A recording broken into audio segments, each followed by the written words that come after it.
Bah allô, Salut Sofiane, ça va? ça va toi? Alors, qu'est-ce que tu as vu de beau avec ton prof sur les fonctions pair-impair? La leçon, je la trouve très très mal faite, donc Comme d'hab. ouais. Ok, bon, on va voir un truc alors. Ok, alors, on va faire un peu de cours.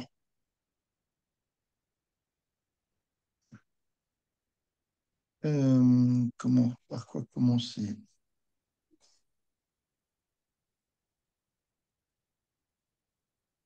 On va prendre une fonction paire. Alors, par exemple, je vais prendre f de x égale x2, x2 plus 3. Fonction simple. D'accord? Ok. Alors, déjà, on va partir du domaine de définition. Est-ce que tu es d'accord que c'est R? C'est-à-dire que tu peux prendre tous les X et tu trouveras f de X.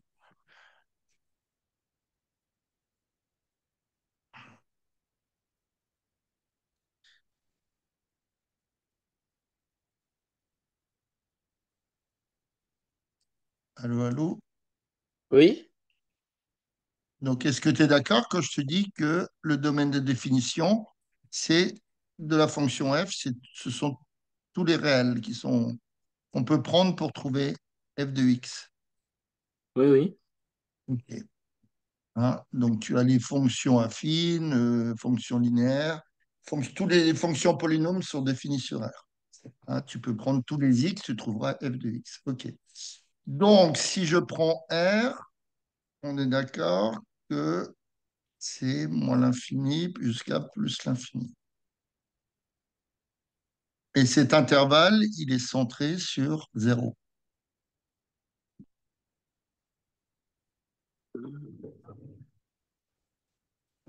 OK. Donc, c'est-à-dire que pour tout x de R, moins x appartient à R. Alors, je m'explique. Si je prends x valant 2, je peux trouver moins 2 Ouais. pour moins x. Si je prends x valant 1000, tu trouves moins 1000. Si je trouve x valant 0, moins x vaut 0, etc., etc. Donc, il faut le centrer toujours sur quelque chose, ton intervalle. Pourquoi? Parce que maintenant, je vais calculer f de moins x.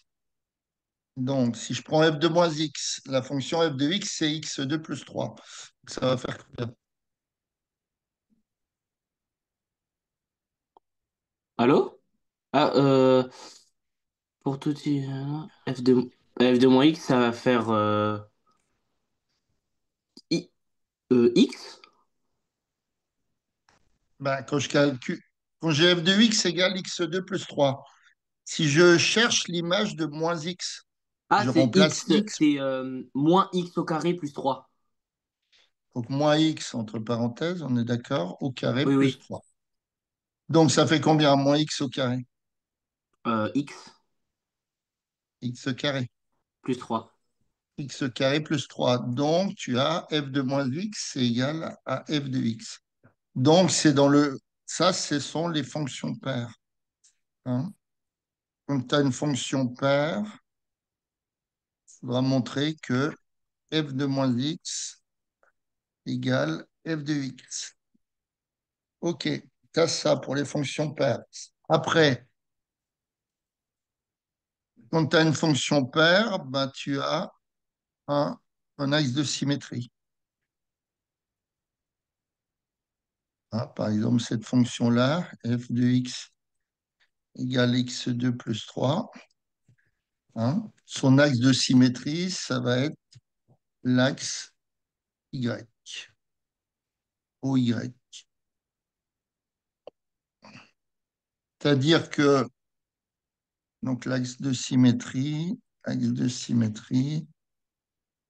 mince, c'est pas vrai.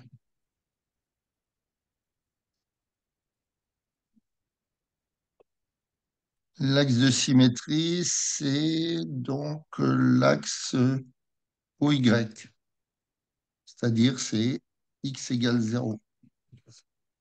Hein. C'est, comment dire, ici, si je prends des notions comme ça, j'ai des y égale, par exemple, 3. Hein. Là, j'ai x égale 1. Là, donc, x égale 0, c'est l'axe au y. Pour les fonctions impaires, c'est légèrement différent. Donc, pour la fonction impaire, ben, il faut toujours centrer ton domaine de définition sur quelque chose.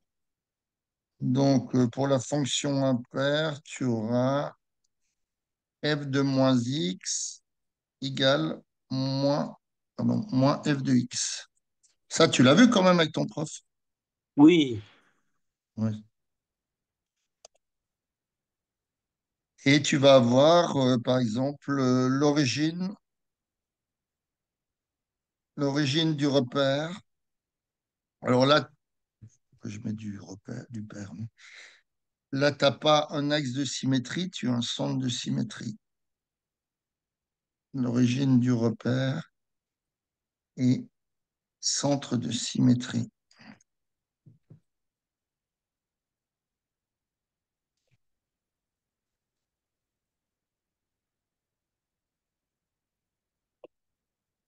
OK.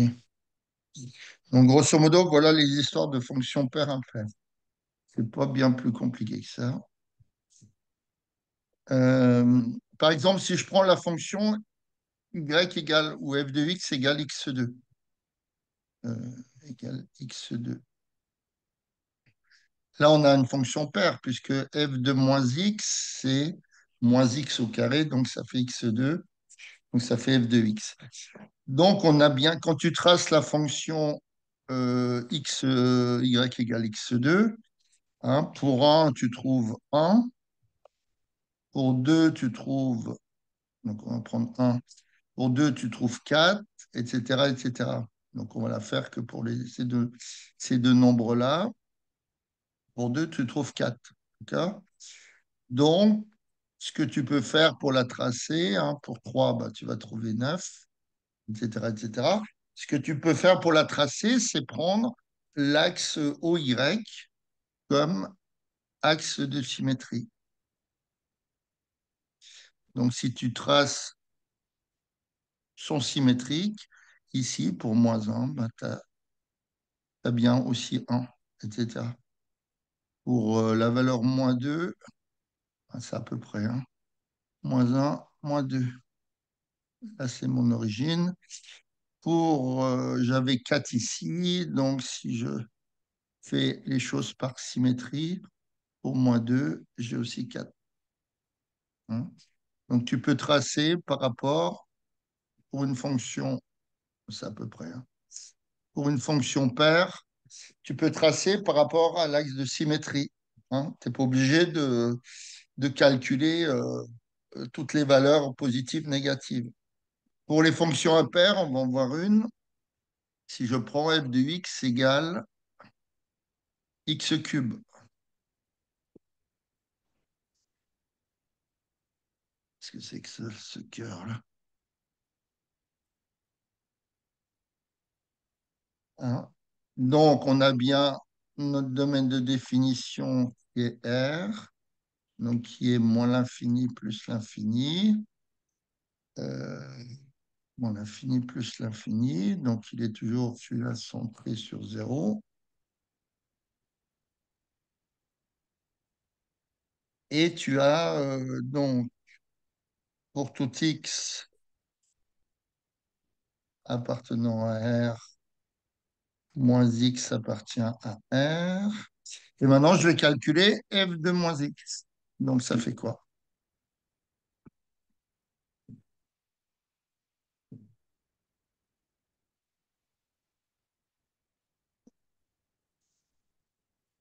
Alors, ça fait quoi f de moins x pour la fonction x cube? et c'est égal à moins x cube. Alors, moins x entre parenthèses, on est toujours d'accord, au cube. Donc, moins x au cube, on est d'accord que ça fait moins x par moins x par moins x. Donc, si je fais la règle des signes, ça me fait x cube précédé d'un signe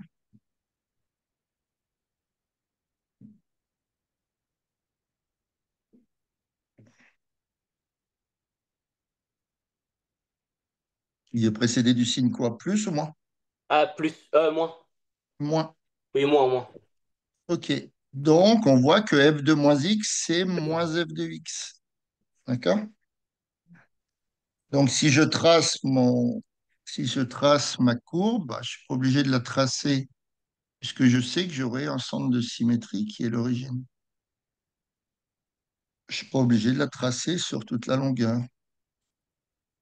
Alors, on va pas faire 50 000 parce que ça monte vite en hauteur. Donc, si je prends un et 2 par exemple, là j'ai l'origine, moins un et moins 2. OK. Donc, un et 2.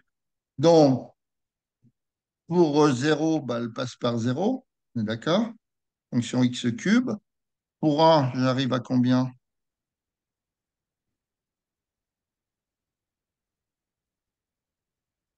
Pour 1, c'est-à-dire. Bah, pour x égale 1, je trouve son image qui vaut combien? Ah, ben. 1.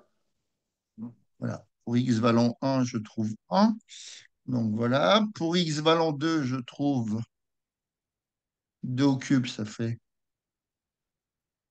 2 au cube, 4. Non, ça Ah, fait pardon, 2, oui, 2 au cube. Du coup, ça fait euh, moins 8. quoi, moins 8? 2 au cube. Oui, 2 au au cube. cube, c'est 2 Ah, que par 2. 2 Ah oui, mais par du 2. coup, 8. Ça fait 8. Oui, pardon, pardon. Donc, ça fait, j'arrive ici. D'accord. Donc, j'ai à peu près ça. Après, ça monte dans les hauteurs, on va pas y aller. Donc, si je regarde, bah, moins un au cube, ça fait moins un. D'accord? Hein, moins un par moins un par moins un, ça fait moins un. Oui. Donc, ça fait moins un. Donc, on voit qu'on a, qu'est-ce qu'on voit? On a une symétrie. Et pour moins 2, tu arrives à moins 8, etc., etc. Donc, ça va faire un petit peu comme ça. Voilà. Hein? On voit qu'on a une symétrie par rapport à l'origine du repère. D'accord? Bon, voilà, c'est tout ce que je peux te dire sur le cours. Donc, on va faire des exemples. Alors, là, tu as trois fonctions. Donc, la première, c'est f de x, c'est 5 sur x2 plus 3. La deuxième, moins 2x cube pour g de x. Et la troisième, c'est racine de x2 plus 2 moins le nombre 3. Donc, elles sont définies sur R, on te le dit. Donc, on te demande d'étudier la parité des fonctions, des trois fonctions. Enfin, la parité, quand on dit parité, elles peuvent être impaires, on est d'accord, ou rien du tout. Mais celles-là, elles sont tous les trois quelque chose. Donc, je te laisse faire déjà la première question. C'est quoi la parité, pardon? Eh bien, si elles sont paires ou impaires. Quand on dit étudier la parité, pour regarder si elles sont paires ou impaires. Des fois, elles sont rien du tout. Celles-là, elles sont toutes les trois paires ou impaires. Mm. La plupart des fonctions ne sont ni paires ni impaires, on va dire. Mais celles-là, elles sont toutes les trois soit paires, soit impaires. À toi de voir. Ok.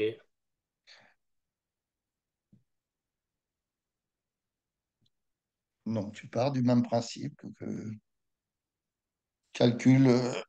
Déjà, tu regardes si c'est centré, puisque c'est sur R, bah, c'est forcément centré sur 0, etc. Donc, après, tu peux calculer f de moins x et puis voir ce que ça fait.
Monsieur, Oui. pour calculer la parité des fonctions, comment on fait? Genre, on prend la formule, l'équation, et le x, on le remplace par quoi? On calcule, on calcule toujours f de moins x pour la première. Et puis tu regardes ce que ça fait. Est-ce que ça fait f de x ou est-ce que ça fait moins f de x? Si Si c'est ça f de fait f x, de x, c'est... ça fait pair. Si c'est moins f de x, ça fait impair. C'est impair. Ok. Tu fais pareil après pour g et pour h.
Trouve quelque chose?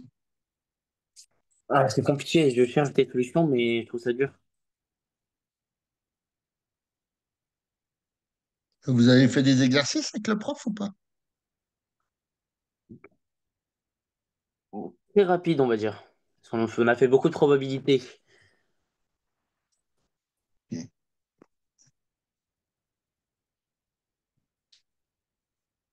Un devoir quand?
Allez, envoie-moi ce que tu as fait un petit peu. Voir ce que tu as fait un peu.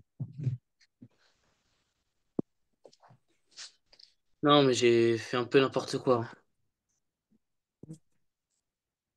En fait, je vois pas comment m'en sortir, je vois pas quel résultat on doit trouver ou quelle formule je dois. Ben, c'est ce qu'on a fait juste avant. Et à chaque fois, on a calculé f de moins x pour une fonction f, par exemple. On a calculé à chaque Vous fois faites f de moins simple. x et puis on regarde ce que ça fait. Hmm. Bon, allez, on va faire la première. La première, tu f de x qui vaut quoi? De x. Alors, f de x, c'est quoi? 5 sur x2 plus 3. Alors, est-ce que le prof, il vous a parlé de trucs centrés sur zéro? Oui. OK. Donc, on te dit, pour toutes les trois, ils sont définis sur R. Donc, on est d'accord que ça fait moins l'infini jusqu'à plus l'infini. Alors, ce truc-là, on peut le marquer aussi, comme ça, moins l'infini jusqu'à zéro, union, zéro plus l'infini. Voilà. De toute façon, on voit bien que c'est centré sur zéro. Ok. Alors, attends. Tcha. Il est centré sur zéro. Maintenant, si je calcule f de moins x, ça fait quoi? Donc, le 5, ça ne change rien, on est d'accord. Alors, Et là, ça, on il va faut que mettre ça. moins x au carré, sans oublier les parenthèses, Ouais. Et après, plus 3. donc, ça fait toujours 5 sur plus Moins 3. x au carré, Ça fait moins x au carré ou x carré? x carré. Donc, ça fait f de moins x, ça donne. 5 sur x carré plus 3. Oui, non, mais ça donne f de x ou moins f de x? Ça donne f de x. Voilà, ça donne f de x. Donc, on déduit que la fonction f, elle est quoi? Elle est comment? Elle est paire. Fonction f, elle est paire. OK. Maintenant, si je prends la fonction g, moins 2x cube, alors, g de x égale moins 2x cube. Donc, c'est toujours centré, hein, puisque df est, voilà, elle est centrée sur zéro, hein, enfin, le domaine de définition. df, c'est R, il est centré sur zéro. Donc, pour tout x, hein, voilà, on peut le faire comme ça, pour tout x appartenant à R, moins x appartient aussi à R. Oui, alors c'est pas df, c'est dg, une fonction g. OK. Maintenant, je calcule g de moins x. Alors, donc ça fait moins 2 que multiplie quoi au cube?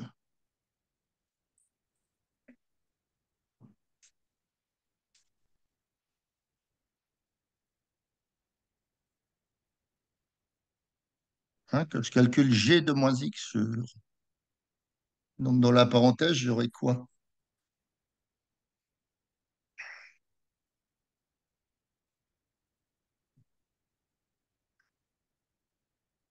Dans la parenthèse, j'aurai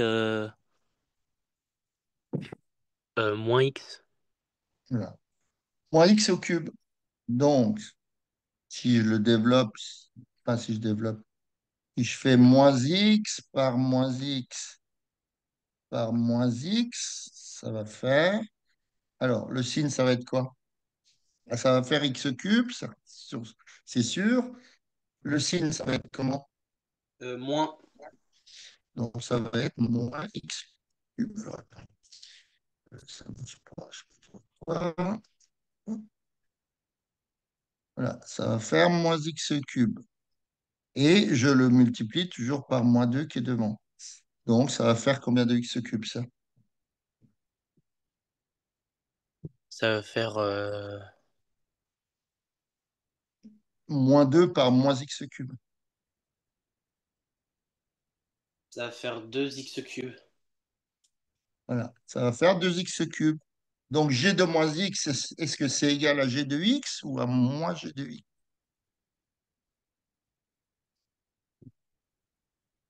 C'est égal à g de x.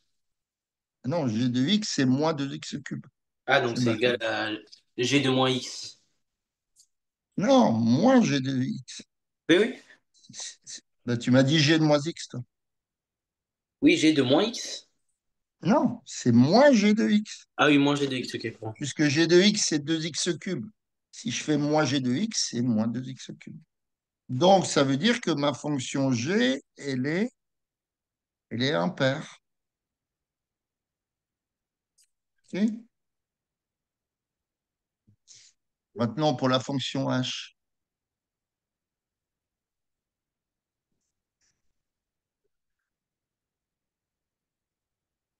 la dernière fonction, c'est h de x, c'est racine de x2 plus 2 moins 3. X2 plus 2 moins 3. X2 plus 2 moins le nombre 3. Donc, toujours le même blablabla, hein, je calcule h de moins x. Ça fait combien? Donc, c'est la racine de... Bon, le moins 3 ne va pas changer. Le plus 2 ne va pas changer. Moins x au carré. Donc, moins x, le tout carré. Donc, ça va faire racine de quoi? Moins 3. Toujours plus 2. Donc, moins x au carré, ça fait, le résultat, ça fait X. x carré. Oui, x au carré, bien sûr. OK. Mais le x, en tous les cas, il va être annulé avec la racine carrée. Non, mais c'est pas ce qu'on te demande. On te demande ce que ça fait. Après, tu compares. Est-ce que ça refait à nouveau h de x, cette histoire-là?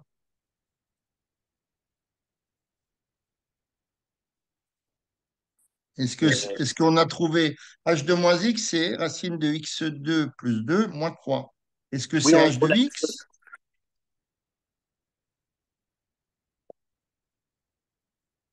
Est-ce qu'on a retrouvé h de x ou moins h de x? Non, on trouve la même chose, du coup, elle est paire. Voilà, on trouve h de x. Donc ça veut dire que la fonction h, elle est paire. Alors, maintenant, on te demandait étudier la parité, ok, c'est fait, et interpréter graphiquement, hein. Donc, pour la fonction impaire, on a dit que on avait un axe de symétrie ou un centre de symétrie? Axe de symétrie. Non. Pour les fonctions impaires, c'est un centre de symétrie, hein. Donc, la fonction h, elle admet, alors, normalement, c'est ch, c'est-à-dire la courbe représentative de h, admet O comme centre de symétrie. On l'a vu tout à l'heure avec la fonction x cube. Centre de... non, c'est pas ch, je suis bête, c'est cg, fonction impaire. Admet O comme centre de symétrie. Maintenant, les deux autres, ch et cf, donc la courbe représentative des deux, donc admettent, donc c'est l'axe OY. L'axe OY comme axe de symétrie.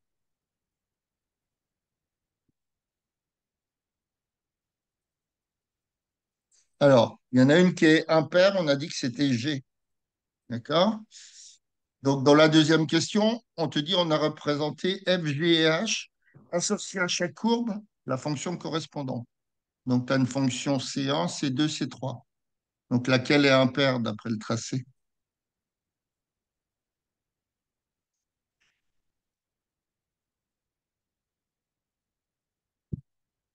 Parce qu'une fonction impaire, elle admettra le haut comme centre de symétrie. Ah, ben c'est un. C'est C1. Hein. Donc celle-là, c'est CG. C'est la courbe CG. Alors maintenant, entre les deux autres, hein. Donc les deux autres, on voit elles admettent l'axe OY, celui-là, d'accord?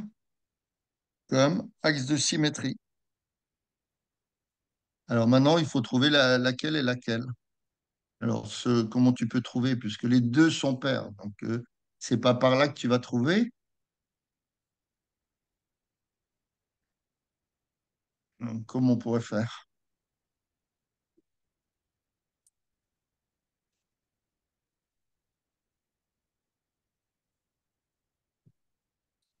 En termes de signe, pour la fonction f, comment elle est la fonction f pour tout x? Tout x appartenant à R, f de x, il est comment?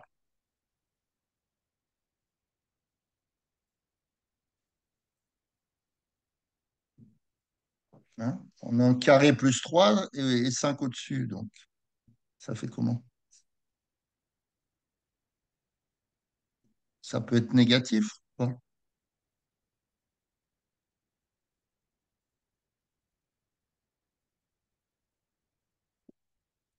Si on, Euh, si on regarde la courbe C3 et la C2, il y en a une qui est toujours positive, puisqu'elle est, hein, enfin, du moins les notions d'image, puisqu'elle est au-dessus de de l'axe X. Et l'autre, elle est à la fois positive et négative. Donc, pour f de x, comment elle est la fonction? Comment elle est comment est f de x quand je dis 5 sur x2 plus 3?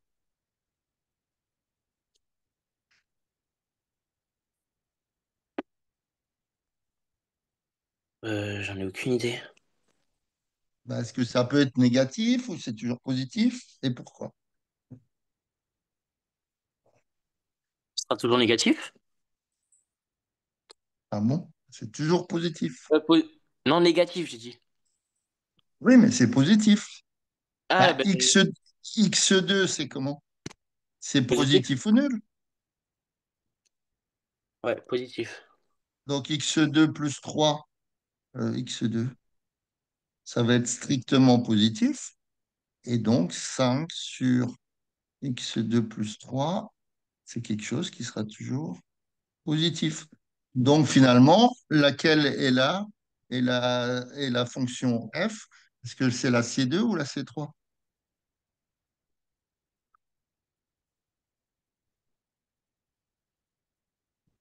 Ça sera là, c'est 3.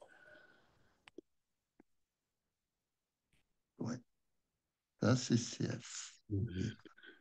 Et donc ça c'est forcément CH. Voilà.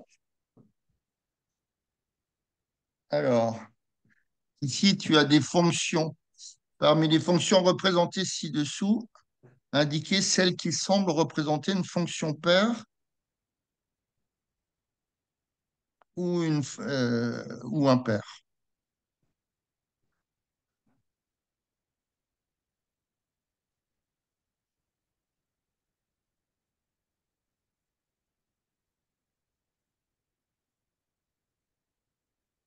Hein, pour les fonctions paires, tu as l'axe OY, il est axe de symétrie. Alors, est-ce que ça peut être valable pour la première?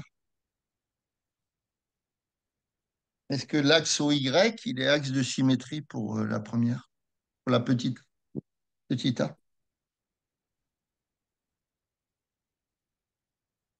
Oui. Ben non. Parce que si tu avais OY, c'est-à-dire cet axe-là, qui était axe de symétrie, donc ici, par exemple, je suis à moins 1,5, donc pour un demi, je devrais trouver comment je veux dire, le symétrique ici. Donc, il n'est pas axe de symétrie. C'est-à-dire que quand tu plies ta courbe, que tu rabats le côté gauche sur le côté droit, tu ne tombes pas sur l'axe OY. Donc, celle-là, elle n'est ni paire ni impaire.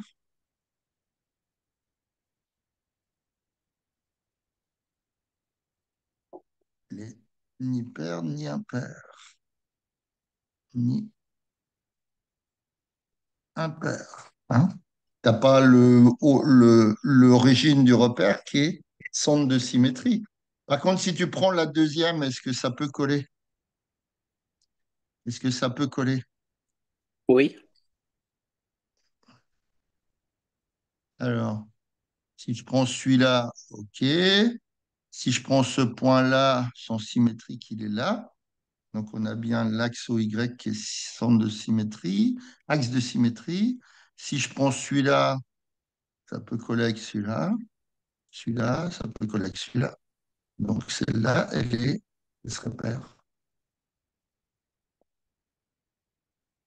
Celle-là, elle est paire. Car OY.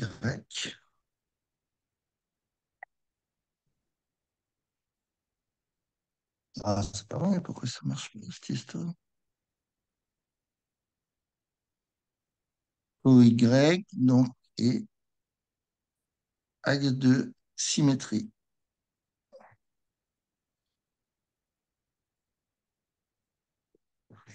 Alors, est-ce que là, on peut trouver un centre de symétrie? Alors, les centres de symétrie, c'est pas toujours l'origine non plus. Hein.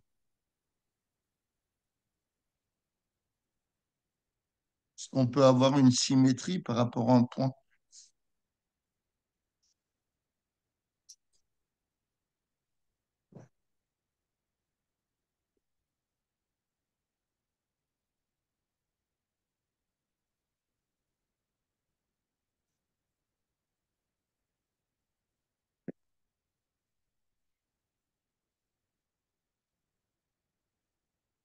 La deuxième. On est à la troisième. Oui, pardon, la troisième, pardon. Je regardais la troisième, je dis la deuxième, je sais pas pourquoi. La troisième, je dirais non.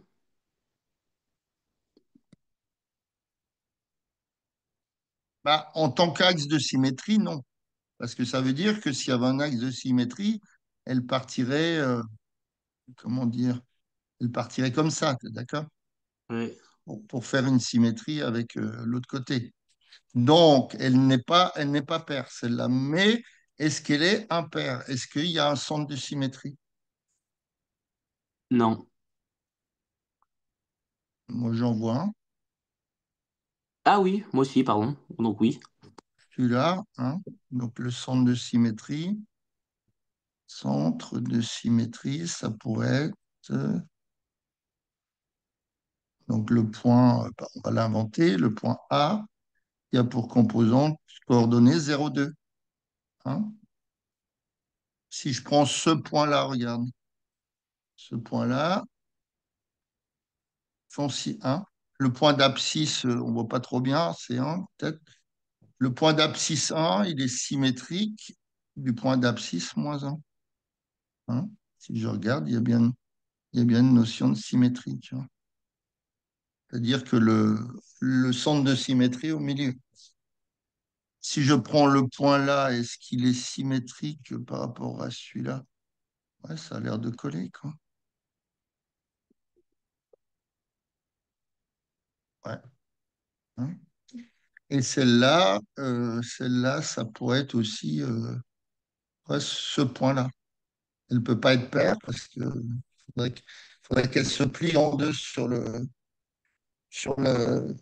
enfin que l'axe Y soit, tu plierais les choses, puis tu retomberais, enfin, moi je veux dire, ça serait superposé les deux courbes, les deux côtés. Mais en termes de centre de symétrie, ce point-là, par exemple, d'abscisse moins 1, donc moins 1 c'est 1, et l'autre 1 c'est moins 1, tu vois? Donc, tu as une symétrie par rapport à ça. Et celui-là aussi, il est symétrique. Ils sont symétriques. Donc celui-là, elle serait, donc celle-là, elle était, donc on a dit impair, et celle-là, elle serait impair aussi. Donc avec donc le point O comme centre de symétrie.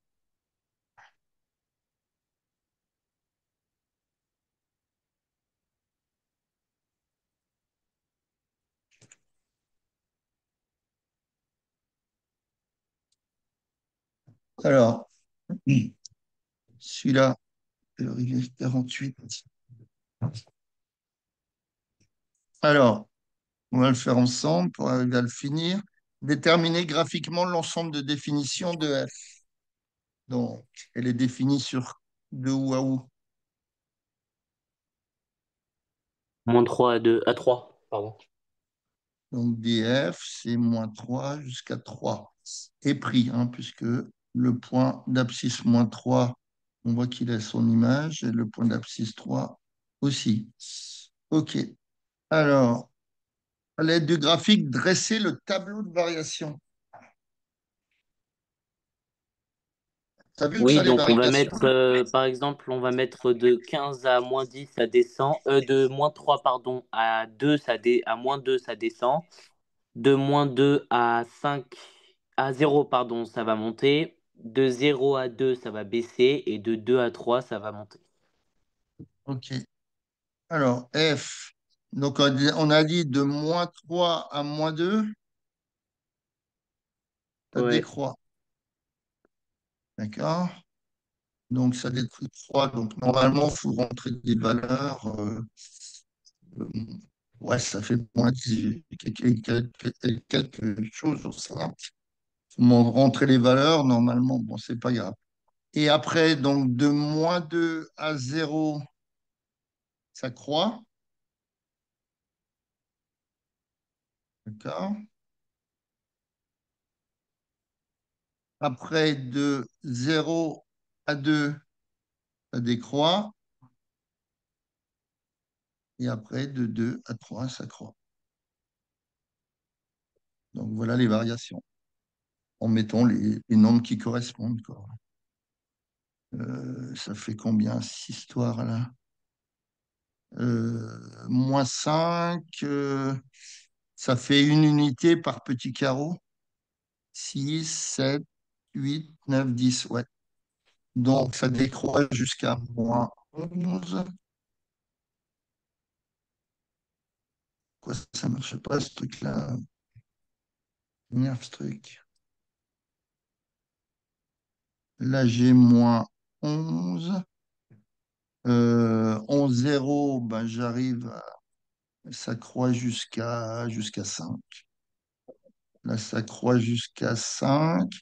Et après, ça décroît à nouveau jusqu'à moins 11.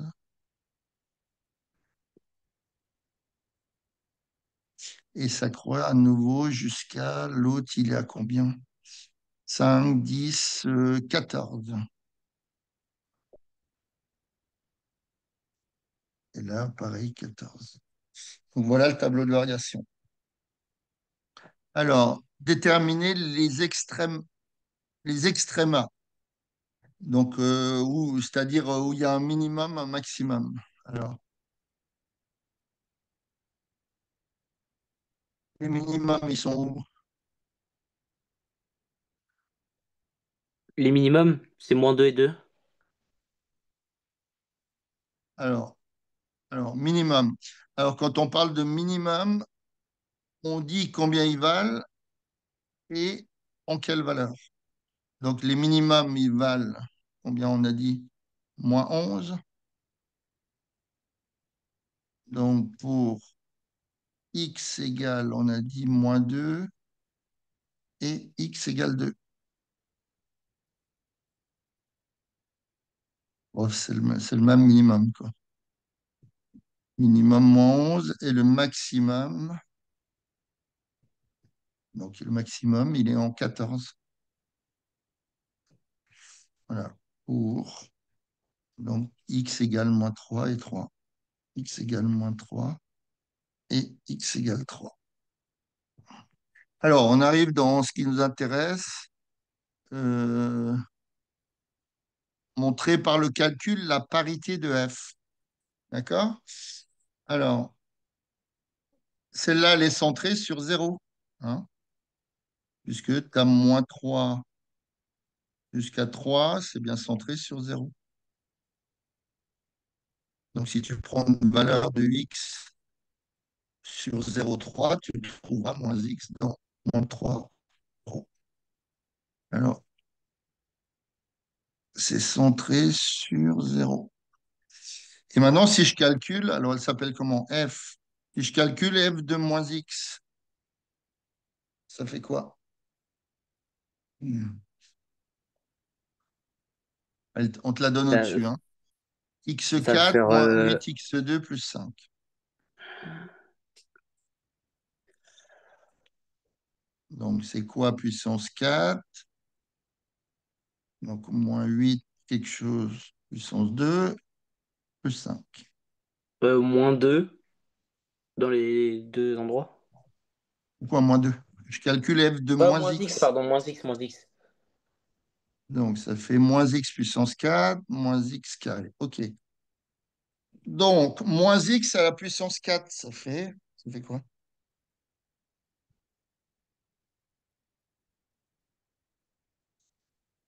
C'est égal à x au x puissance 4 moins 8 fois x puissance au carré fois x puissance 2 plus 5.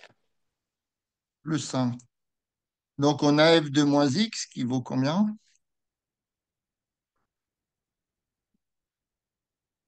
C'est égal à... Euh, Ah oui, ça, c'était les questions. Bon, c'est pas grave. On les voyait à peine dessus, c'est pour ça. Donc, f de moins x, est-ce que ça vaut f de x? Non, oui. Non?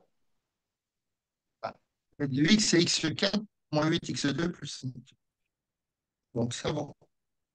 Oui. Hein, tu as euh,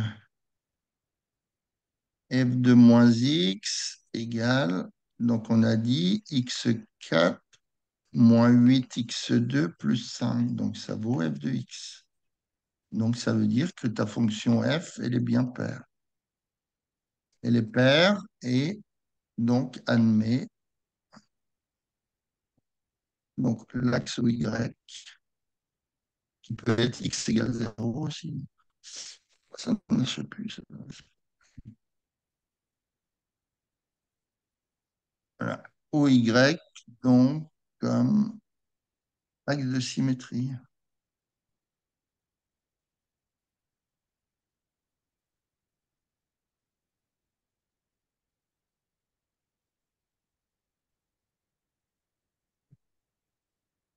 Hein, imaginons que ça n'existe pas, on te demande de retracer l'autre côté. Bon, voilà, tu fais une symétrie par rapport à cet axe-là. Je gommerai tout après. Hein, tu as cet axe-là qui est axe de symétrie. Donc, le symétrique de celui-là, bah, il est bien ici. D'accord? Le symétrique de celui-là, il est bien ici, par rapport à l'axe de symétrie, enfin, etc., etc. Donc, si tu as un tracé d'un côté, tu peux retrouver le tracé de l'autre, quand tu as des fonctions paires ou impaires.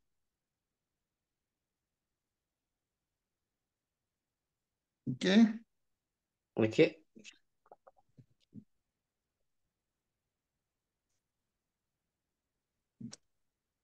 Et il continue à faire des diapositives, là, votre prof, là, ou je sais pas quoi. Ouais, continue. Il est en retraite bientôt. Bah, fin d'année, hein, je sais pas, vers le 30 mai, je pense. Parce que moi, je finis les cours tôt vu que je suis en seconde. Donc, l'année prochaine, tu l'auras pas. Ah, ouais.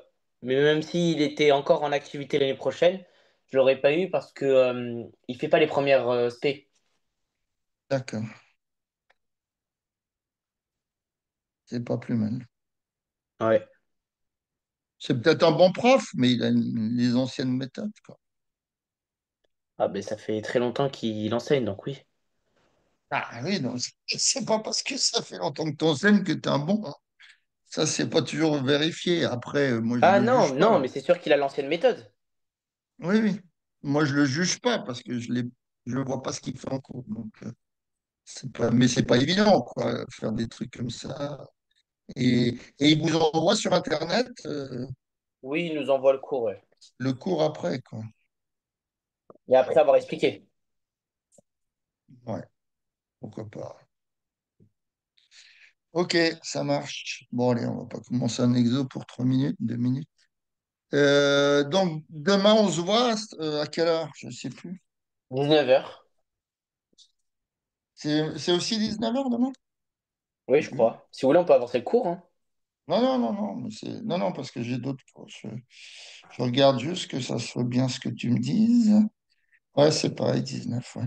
Donc, on retravaille la même chose? Oui, s'il vous plaît. Ok, ça marche. Allez, je te souhaite une bonne soirée. À demain.